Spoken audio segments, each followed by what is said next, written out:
The police surrounded me for fishing on my own land. The HOA president called in 3 squad cars, screaming that I was stealing community fish as I stood there, rod in hand, on my 125-acre ranch. They insisted the officers arrest me for trespassing, claiming I was on HOA property. But once the police looked through all the documents, everything flipped in the most unbelievable way. It turned out someone else was trespassing, and the truth turned this situation completely on its head. What happened next made national headlines. Real footage, real chaos. Drop a comment with where you're watching from. This is about to get wild. I've been fishing this lake since I was 5. My grandfather built it himself, and he was the one who taught me how to fish. For decades, I never had a single issue until the HOA came into the picture. They tried to scare me off, thinking I'd fold under pressure, but they clearly picked the wrong guy. By the time this story ends, you'll see exactly why HOAs are being dragged into lawsuits all over the country, why documenting everything is essential, and how my golden retriever turned out to be the unexpected hero of this entire mess. Strap in. This gets crazy. For the past 8 months, I'd been living the dream out at Morrison Ranch, a 125 acres of Texas bliss that my grandpa William left me when he passed away. The heart of it all was a gorgeous 5-acre bass lake, hand dug by grandpa himself in 1983. He worked from dawn till dusk, day after day, with nothing but a borrowed excavator and sheer grit. Thanks to that lake, my YouTube channel, Jake Space Fishing, blew up, hitting 500,000 subscribers. My morning fishing live streams became a hit, especially when my 10-year-old golden retriever, Max, would crash the show by stealing my lunch or leaping into the water to help catch the fish. Grandpa gave me Max as a pup, saying every angler needs a loyal buddy. He wasn't wrong. Max had a sixth sense for fish,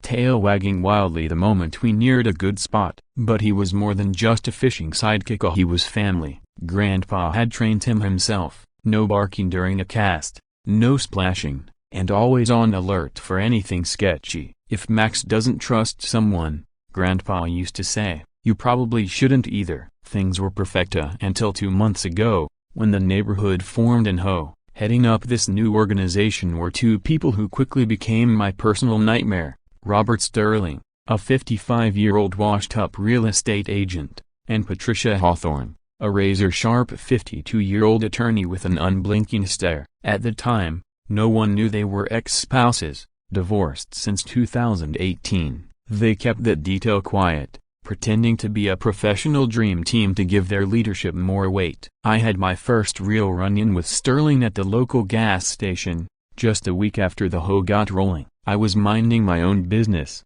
filling up my truck, when he shuffled over, out of breath, red-faced, packed into a cheap suit like he'd been stuffed into it with a shoehorn. "You're the Morrison kid, right?"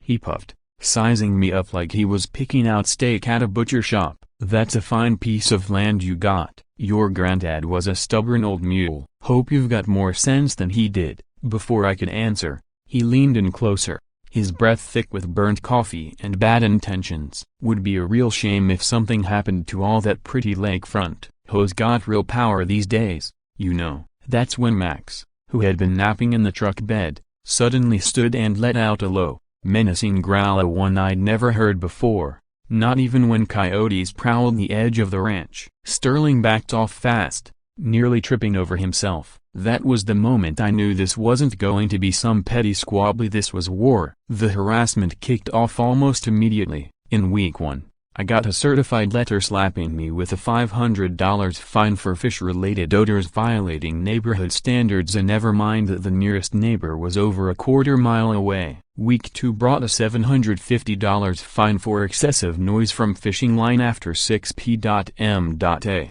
which was absurd, since I fish at dawn and use ultra-quiet spinning reels. Week 3 accused me of aggressively traumatizing aquatic life. They fined me $1,000 for that. I follow catch and release practices religiously and use wet hands to protect the fish's slime layer. By week 4, they claimed my kayak was disrupting the neighborhood's serenity, fining me $1,500 for using a boat motor, though my kayak doesn't even have one. Each bogus citation was signed by both Sterling and Patricia, the language getting more hostile every time. I figured if they wanted to make a circus, I'd sell tickets, so I made a reaction video reading their ridiculous claims out loud for my fans. Traumatizing aquatic life. I laughed, holding up a photo of a healthy bass I'd just released. Does this guy look traumatized? He's grinning. The video went viral at 2 million views in 2 days. Thousands chimed in with their own horror stories. The internet had my back, but Sterling wasn't backing down. Soon,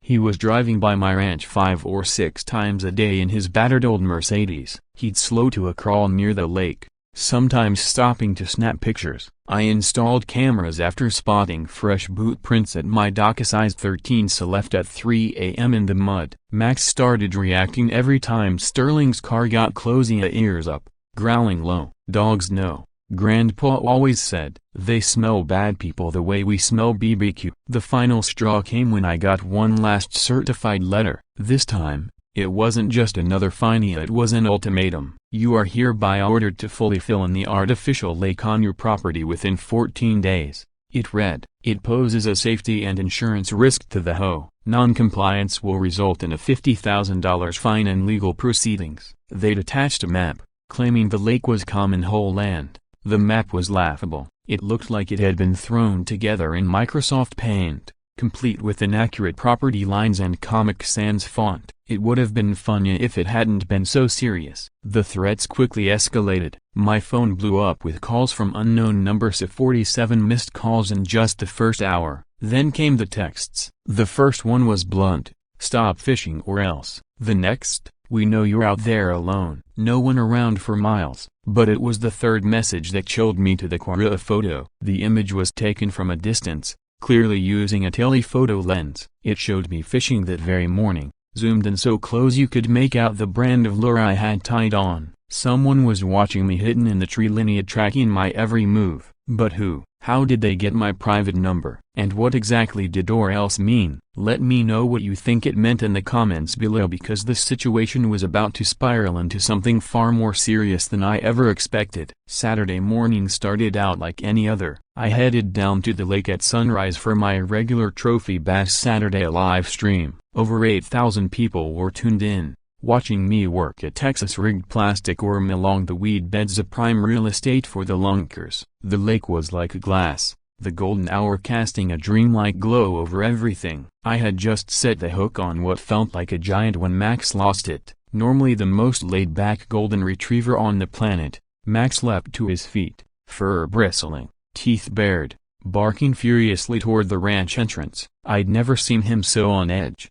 Easy, boy. Oh, what's going on? That's when I heard Ida 3 police cruisers barreling down my private drive, lights flashing, sirens blaring, kicking up thick clouds of dust. They screeched to a stop right by the boat launch, and there they were, Sterling and Patricia, standing at my gate like they owned the place. Sterling waved a stack of papers above his head like he'd just won a prize, while Patricia filmed the entire scene on her phone, wearing a smug little smile that made my blood boil. My live stream chat exploded into a frenzy. Comments were flying by faster than I could read them. Call a lawyer, now. Is this real? Let Max bite him. Someone donated $50 with the message, A for legal fees. Another sent $100 with, A sue them into the next century. My mods were scrambling to moderate the chaos as viewer numbers climbed. Beta 8,000 A broken bar 10,000 A broken bar 15,000. Word was spreading fast. People were screen recording everything. This wasn't just a live stream anymore, it was evidence. One of the officers, a young guy who looked like he'd barely graduated from the academy, cautiously approached me with his hand resting on his holster. Sir, I'm going to need you to put the fishing rod down and step away from the water, he said, trying to sound firm but clearly unsure. Behind him, Sterling was practically vibrating with excitement, jabbing a finger toward me like a tattling school kid. There he is. Arrest him. He's trespassing on whole land and stealing community fish. These fish belong to the association. I kept the stream running, gripping my phone with steady hands despite the adrenaline pounding through me. Officers, please understand I am standing on my own land. This is my private lake. I live on 125 acres, and I've got every legal document you could ask for inside my house. You're welcome to come see it. Then Patricia cut in, her voice slicing through the air. Liar, He's a thief and a trespasser. We have official documentation proving this lake belongs to the HOA. Robert, show them the map. Sterling clumsily flipped through his papers, nearly dropping them in his excitement. Max moved between me and the policeman, not threatening, but protective, his body tense and alert. It would have been laughable if it wasn't so disturbing. Here I was, trying to catch a bass, surrounded by cops, while a sweat-soaked failed realtor accused me of stealing my own fish. That's when I heard the familiar rumble of Frank Bennett's old Ford. I've never been so relieved to see someone in my life. Frank is 70 years old, tough as barbed wire, and the former county sheriff had served for over 3 decades and trained most of the officers in the area. When he stepped out of that truck, the energy shifted. "Hold on a minute, officers," Frank said as he climbed out, calm but commanding. "Joiner, right? I trained you in 19, didn't I? You seriously considering arresting a man on his own land without verifying a thing?" The young officer Johnson instantly relaxed, hand drifting away from his holster. "Chief Bennett, sir, a broken bar. We got a report of trespassing and theft." These two presented documentation saying this is HOA property. Frank walked over to Sterling and Patricia at a slow, deliberate pace, measured and heavy, like a man with no time for nonsense. "Let me see this so-called documentation," he said, hand outstretched. Patricia slapped the stack of papers into his palm like she just won the case. Frank looked over the map for maybe 10 seconds before letting out a low chuckle, a mix of disbelief and disgust. "Johnson, come take a look at this. You see an official seal, a surveyor's signature, anything remotely legal? Hell, they didn't even spell a property right." He held the paper up for everyone to see. "This looks like something a third grader made in Microsoft Paint." The other officers stepped in, glancing over the document. You could see it on their face as a concern turning into doubt, then outright frustration. They knew they'd been fed a load of garbage. "Let's head inside," I suggested, trying to keep things level. "I'll show you everything: a deed, original will, full county records, and there's fresh coffee on." As we made our way to the house, Max fell on behind Sterling like a herding dog, occasionally nudging his heels and making the man stumble over his own feet. Inside, I opened the filing cabinet and started laying out the documents on the kitchen table for Johnson and the others. Laid out neatly on the table were all the documents: the original deed from 1952, Grandpa Williams' notarized will leaving the entire ranch to me, the official county land survey showing the exact property lines, the 1983 lake excavation permit clearly stating it was a private water feature, and over 30 years of tax records all listing the lake as part of my personal estate. Officer Johnson went through each one meticulously, double-checking details against his department's online system. Meanwhile, Sterling's face shifted from flushed red to a full-blown purple hue, and Patricia's smug expression melted faster than ice in August. "Mr. Sterling." "Miss Hawthorne," Johnson said, his tone no longer neutral, now edged with controlled authority, "this land clearly belongs to Mr. Morrison. Submitting a false police report is a criminal offense. You've wasted police time, and your actions could have put someone in real danger." My live stream chat was exploding with celebration. Comments like "Get wrecked ho!" and "Max for president" flew past in a flood of vindication. Sterling stammered like a car trying to start without gas, sweat dripping down his cheeks in streams.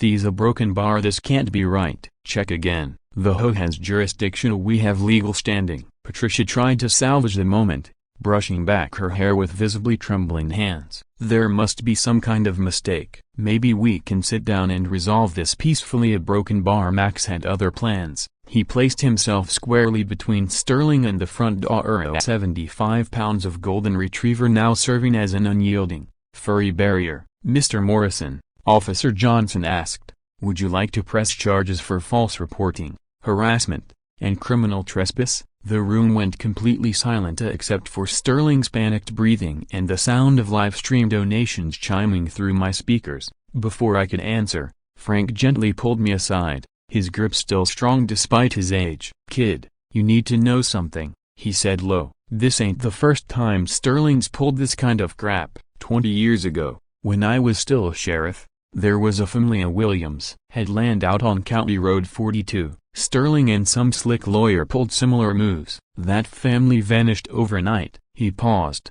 looking away for a beat. Then there were the Johnsons in 2015, Garcias in 2018. Same pattern. Frank pressed a folded slip of paper into my hand, his eyes hard as stone. Read this when you're alone. And Jakey, watch your back. Sterling's got friends in high places. Don't trust anyone, especially a broken bar. His eyes flicked briefly toward Patricia, who was whispering something urgently to Sterling, then back to me. A broken bar, especially not her. This isn't over. That night, once the cops had gone and my live stream had officially wrapped with a record-setting viewership and a wave of support, I opened Frank's note. My hands trembled as I unfolded the page, the writing barely legible in old pencil. Sterling's real name isn't Sterling. Look up Robert Steinberg in 1999 to 2003. 3 families lost everything. 1 man disappeared. Last person to go after him was Tom Johnson, Officer Johnson's brother. Tom was investigating him for real estate fraud when he vanished. His car was found submerged in Lake Madison. No body ever found.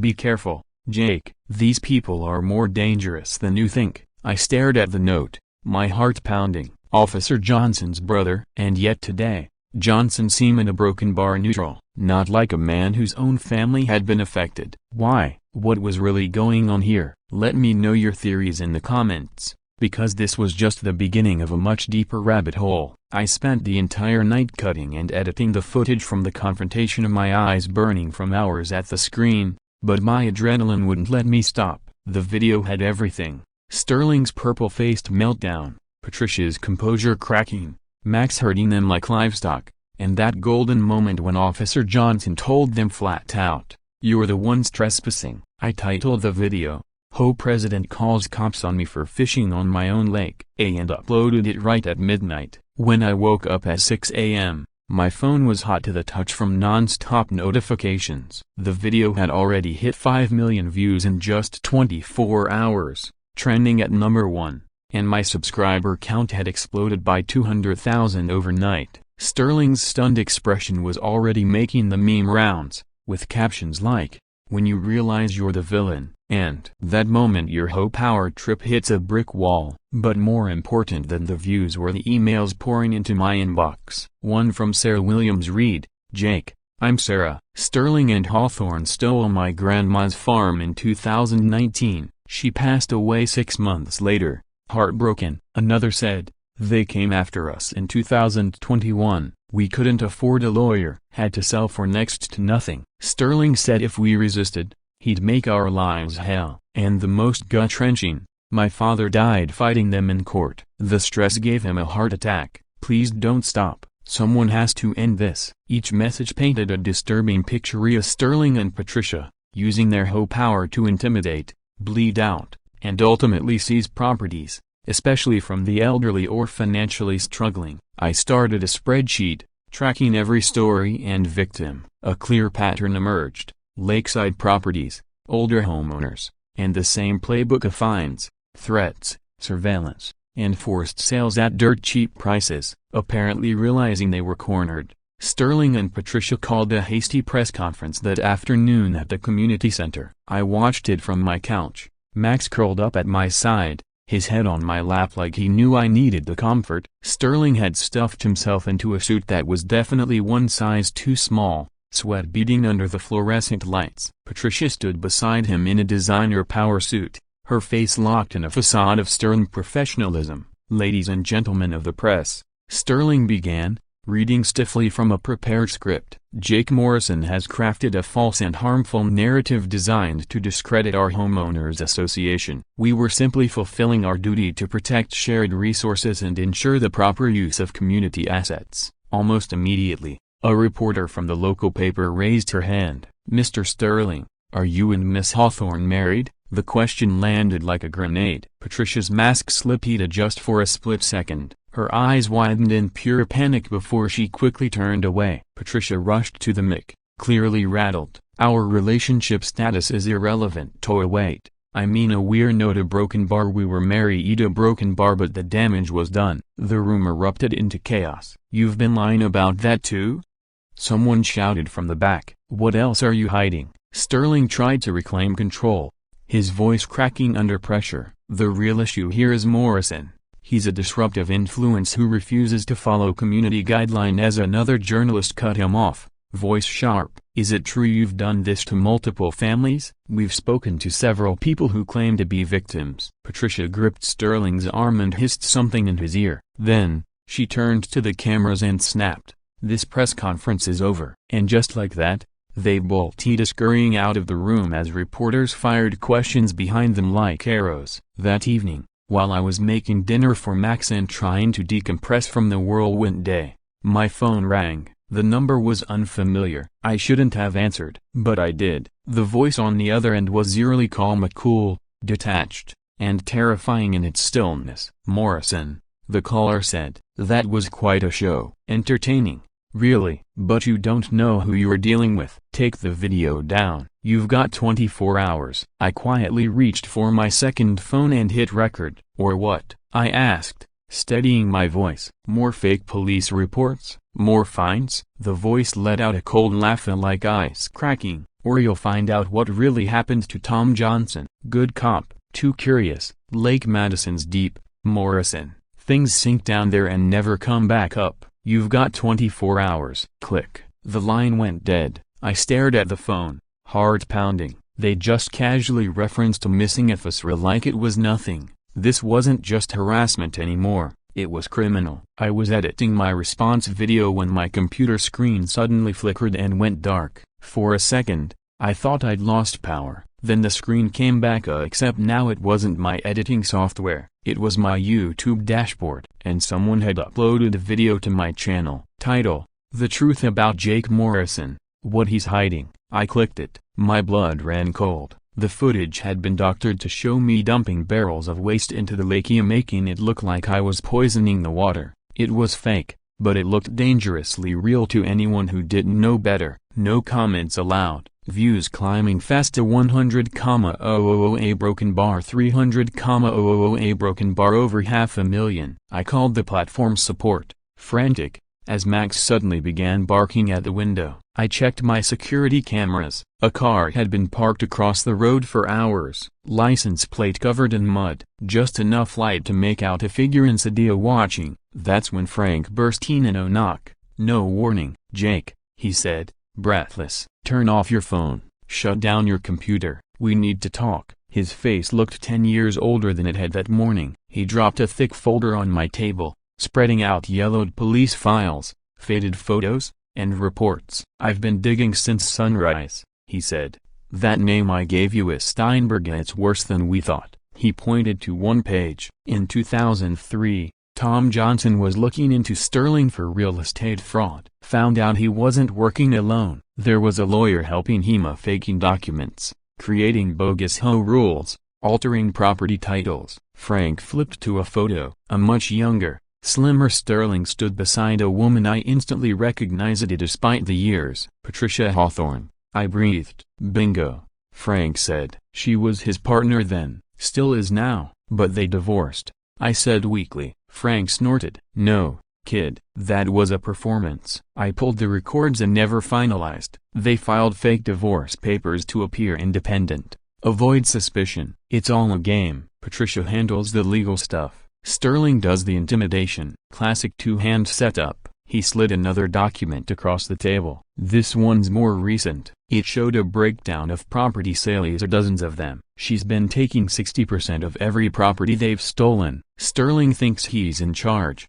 but she's been manipulating him from day one." Then Frank dropped the bomb. "She's been emailing offshore developers, trying to cut Sterling out. Once they get your land, your ranch becomes the final piece in a $100 million development plan." I knew I had to act fast. While my main channel was still compromised, I went live from a backup account. "Hey everyone," I said, holding up Frank's evidence. "Someone hacked my account and tried to frame me with fake footage. But while they were busy doing that, I've been digging." I laid it all out. The emails from victims, the police files, And finally a proof that Sterling and Patricia's divorce was staged. They've been faking it for years as part of a massive scam, and I've got the paperwork to prove it. The reaction was instant. People began digging on their own. Internet sleuths uncovered land records with both Sterling and Patricia's names, old mortgage applications that listed them as married just last year, wedding photos, and even security footage showing the two of them leaving the same house just weeks ago. That night,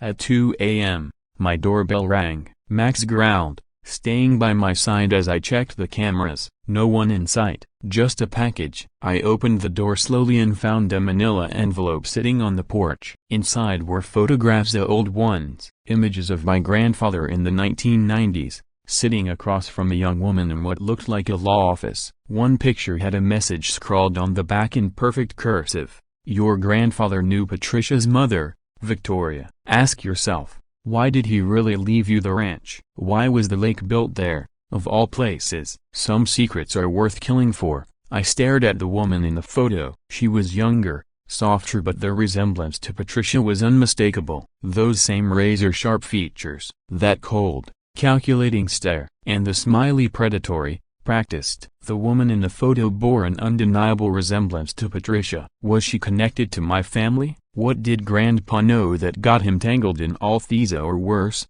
got him killed? Drop your theories in the comments, because this conspiracy just crossed a line I never even knew existed. Unable to sleep after the envelope arrived, I grabbed a flashlight and headed out with Max at my side, paws silent against the dew-covered ground. Our destination, Grandpa's old fishing shed, a place I hadn't stepped inside since his passing. The memories had been too painful until now. The shed door creaked open, and instantly I was hit with the scent of aged tackle, gun oil, and that lingering trace of Grandpa's pipe tobacco. It was like stepping into a memory. Moonlight spilled through the dusty windows, casting ghostly beams over the meticulously organized rods and yellowed photos of decades worth of bass catches. In the corner sat his workbench, untouched, preserved. But I wasn't here for nostalgia. I was here for the locked wooden chest Grandpa always called insurance for a rainy day. It rested under the bench, partially hidden beneath an old army blanket. The brass lock was tarnished with age. I remembered his secret. He'd hidden the key inside his favorite old lure,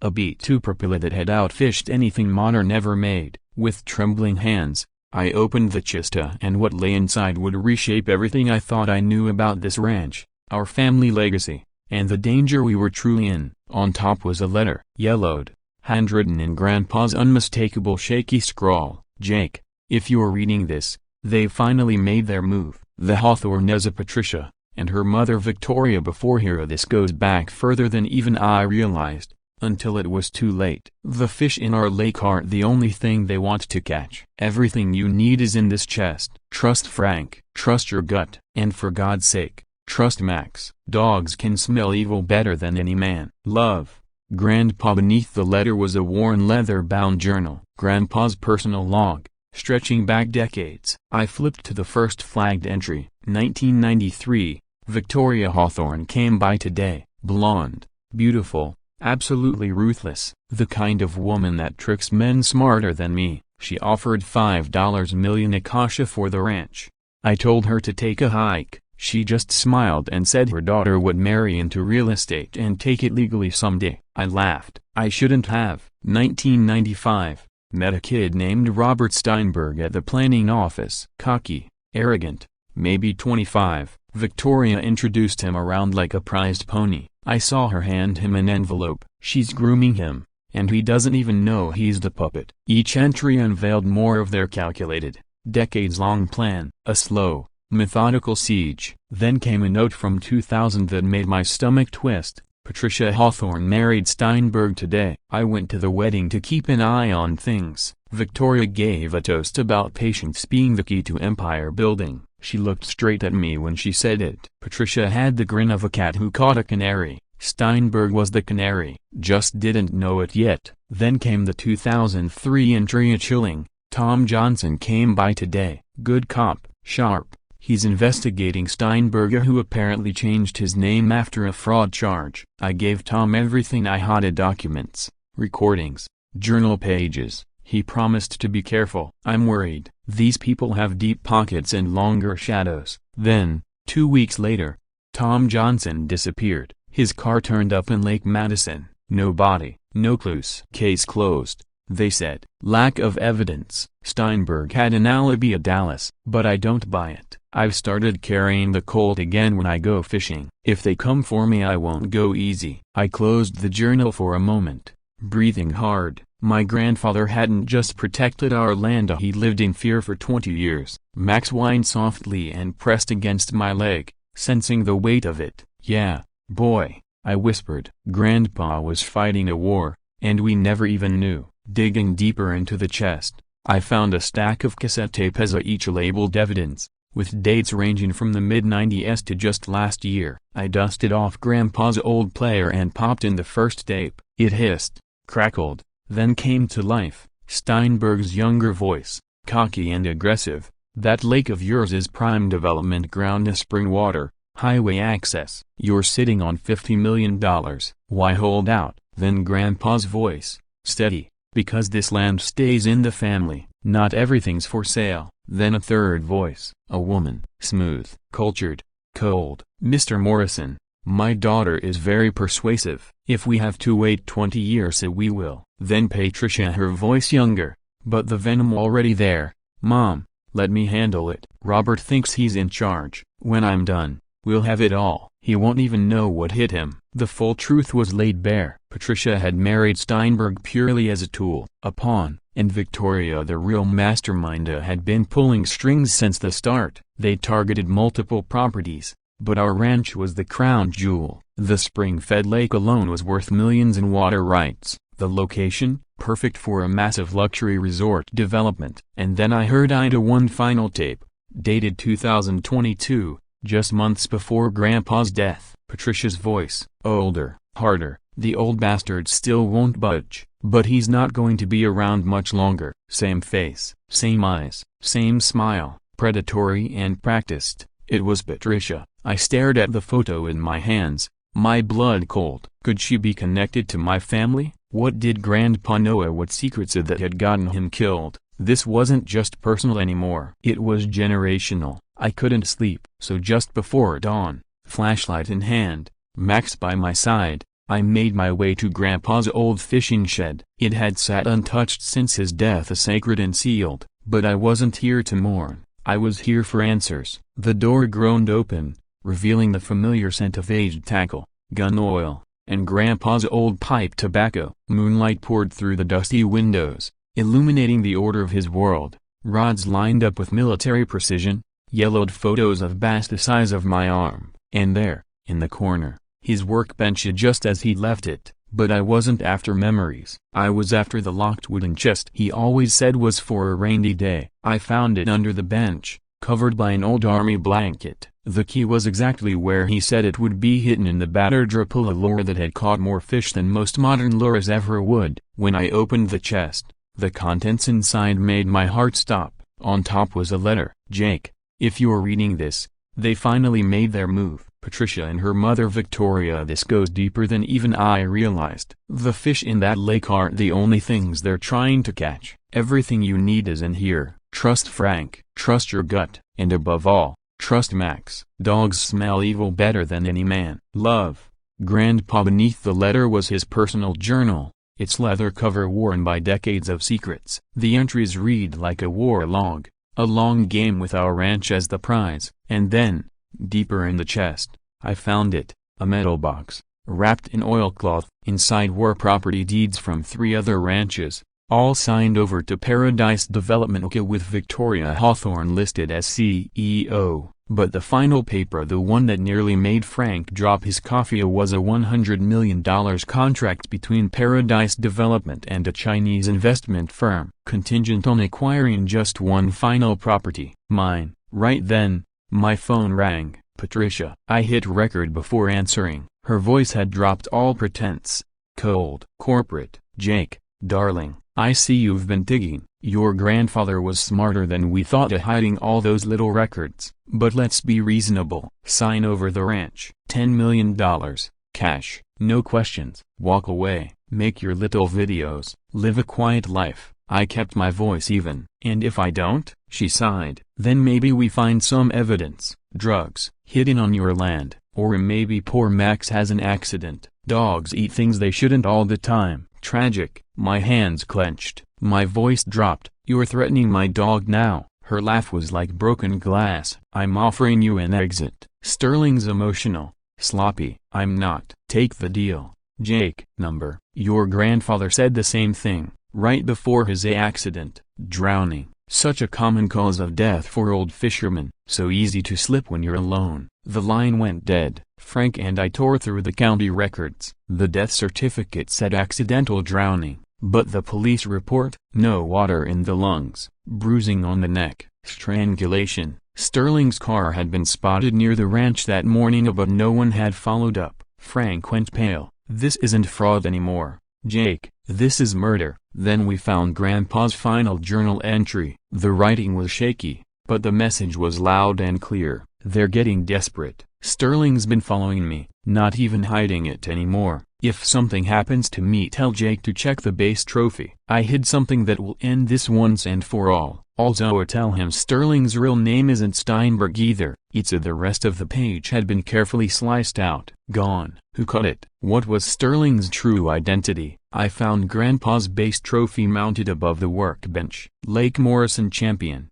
1995, engraved beneath a monster largemouth bass. I unscrewed the bazzie and there it was, a hidden compartment. Inside, a USB drive, sealed in plastic. Frank and I rushed inside, plugged it into the laptop, and waited. The files that loaded would append everything. The first was a birth certificate and a death certificate. Sterling's real name, Robert Vyulov, born in Moscow, entered the U.S. illegally in 1991. The second file, Victoria Hawthorne's dossier, a former KGB operative turned corporate espionage expert after the fall of the Soviet Union. What we uncovered was a web of shell companies, fake documents, and real estate acquisitions stretching back decades as a blueprint for international organized crime in a sleepy American town. But then came the folder labeled Tom Johnson Investigation. It contained everything: surveillance photos, bank records, internal memos, and a single video file,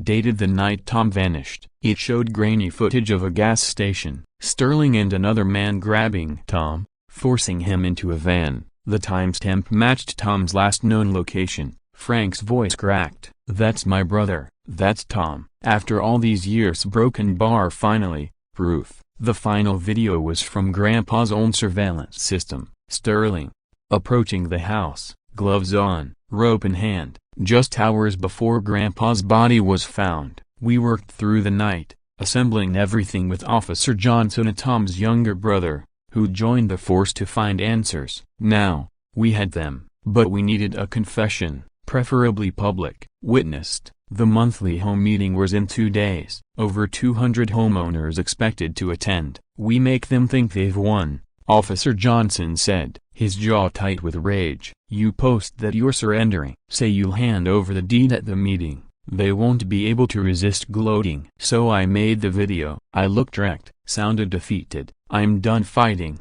I said. "I'll bring the deed to the meeting." My followers went into meltdown, betrayal, rage. But it was all part of the trap. Minutes later, Sterling called. "Smart choice, Morrison," he practically cackled. "We'll do the transfer at the meeting, nice and public. Show everyone what happens when you respect whole authority. Bring everything of the deeds, the permits, the surveys, 10 million. Just like Patricia said. I agreed to it all, playing the broken man. The night before the meeting, Frank, Johnson, and a team of federal agents met at my house. Turns out the FBI had been watching Paradise Development for years. They just needed the final piece as a proof, confession, and a crowd. Now they had all three. The morning of the meeting, the community center was packed. I walked in with Max at my heel and a briefcase in my hand. Max trotted proudly beside me, wearing his finest collar like a true officer reporting for duty.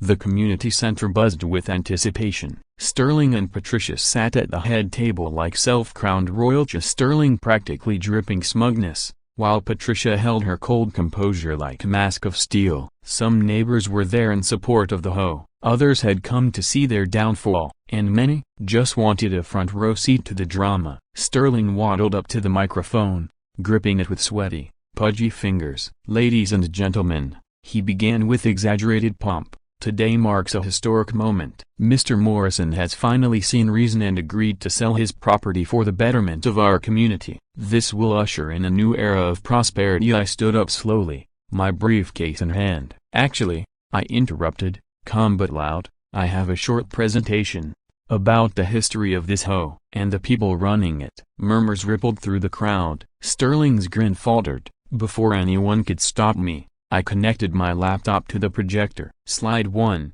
Sterling's real identity. Robert Vuilov gasps. A wave of disbelief swept the room. Robert Vuilov, I explained, entered the U.S. illegally in 1991. Since then, he's been running a criminal network under the alias Robert Sterling. Sterling lunged for the laptop, but Max leapt between us, planting all 75 pounds of golden retriever loyalty in his path. Sterling tripped spectacularly, knocking into the table with a crash. Slide 2. The fake divorce papers. Sterling and Patricia never divorced. The paperwork was staged to give the illusion of independence, but they've been married and operating together this entire time. Patricia's jaw tensed, her icy mask cracked for the first time as she realized how deep our evidence ran. Slide 3. Victim testimonials. Family after family, one by one, appearing on screen, heart-wrenching stories of intimidation, manipulation, and financial ruin.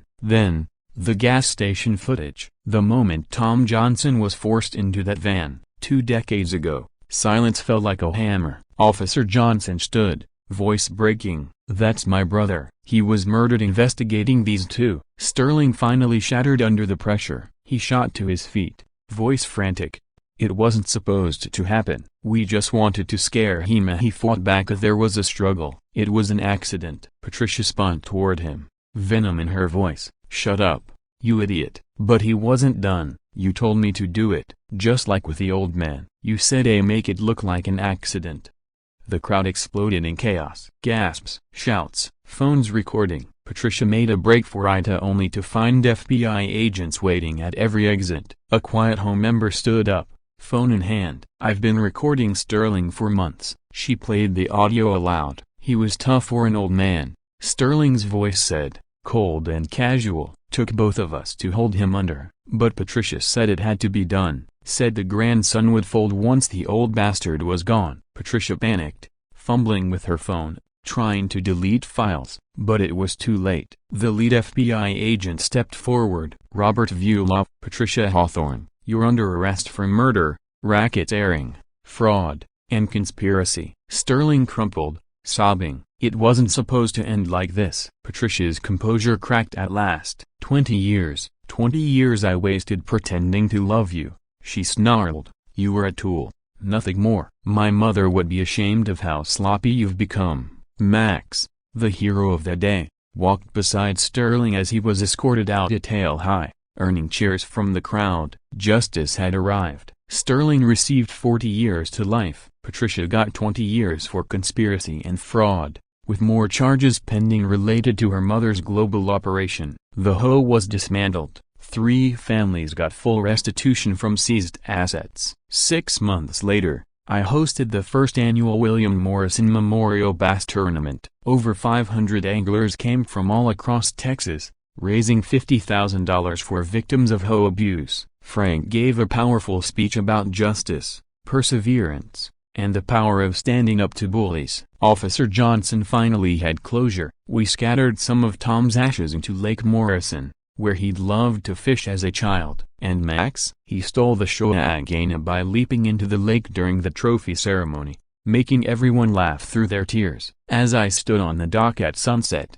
camera rolling, Max beside me, I looked out at the lake Grandpa had loved. "So," I said to the lens, "that's how a morning fishing trip unraveled a 30-year conspiracy and solved 2 murders." Max's badge caught the fading sunlight as he wagged his tail. "Sterling's behind bars. Patricia's empire is dust." And me, I got justice for Grandpa, peace for 3 families, and a golden retriever with a fan club bigger than mine. I looked into the camera. If your hoe seems suspicious, trust your gut. Document everything, stand up for what's right, and never let anyone stop you from fishing on your own damn land. Max thumped his tail, as if in agreement. Like this video if you think Max deserves a mountain of treats. Subscribe for more fishing content without the murder this time, and comment where you're watching from. I still reply to everyone. Just as I reached to end the recording, my phone buzzed. A text. Unknown number. Impressive work with Sterling and Patricia. But you've only scratched the surface. Paradise Development operates in 12 states. Your grandfather was investigating something much bigger. Check your mailbox. I ran out front. Inside the mailbox was a sealed manila envelope. Inside, a photograph. Grandpa in military uniform is standing beside a woman who looked exactly like a young Patricia Brokenbar and a third man I didn't recognize. On the back, in crisp handwriting, Moscow, 1987. Your grandfather wasn't just a fisherman. I stared at it, my mind spinning. Was Grandpa a spy? Who was the man next to him? And how far does this conspiracy really go? Comment below if you want me to investigate further, I said into the camera, voice shaking. Because this fishing story just became international, and something tells me the biggest fish at Broken Bar are still out there.